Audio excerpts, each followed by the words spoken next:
So, unboxing ulit tayo guys ng delivery. Dumating yung in-order ko. Ano lang naman to? Clarifying lotion. Pero refill yung kinuha ko. Isang lip balm. Isang, ano pa? Ano tawag dito? Lipstick. At saka, body cream. Yun lang. Kasi,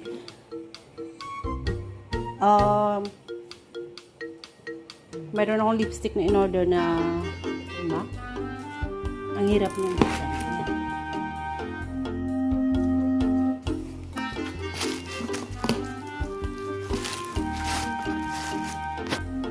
So, mahirap na wala kang, walang nagbibideo, sariling sikap, tapos isang kamay lang gamit. So, ito yung lip balm na kinuha ko guys, yung Bioderma. Kasi masyadong dry yung lips ko ngayon. Tapos, ito yung 300 ml na Dove. Ayan, naka-sale na yan siya. Body cream. Tapos, ito yung lipstick na MAC na kinuha ko doon sa store. Hindi na ako kasi pag pumunta ako doon ng personal sa kanila, tapos ito pala is still loader na 15 ml na, ano ba tawag dito? Revitalizing super cream yata. Moisturizing cream na Estee Lauder. Try ko lang. Pero ano lang to ha, mura lang to. Nasa $68. Pero mahal yung regular price na naka-sale na.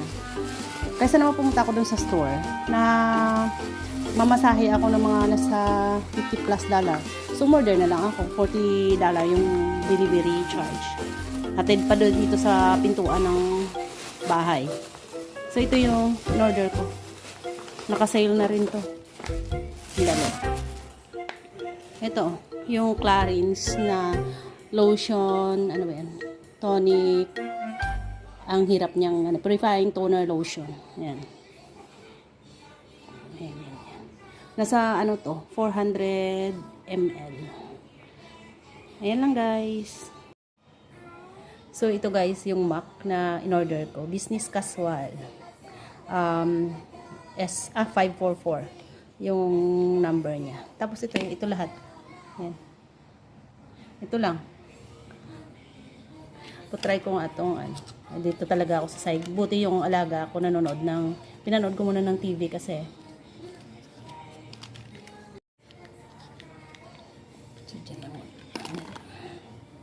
Tapos yan. Ha?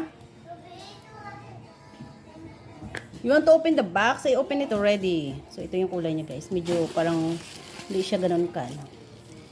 Yan.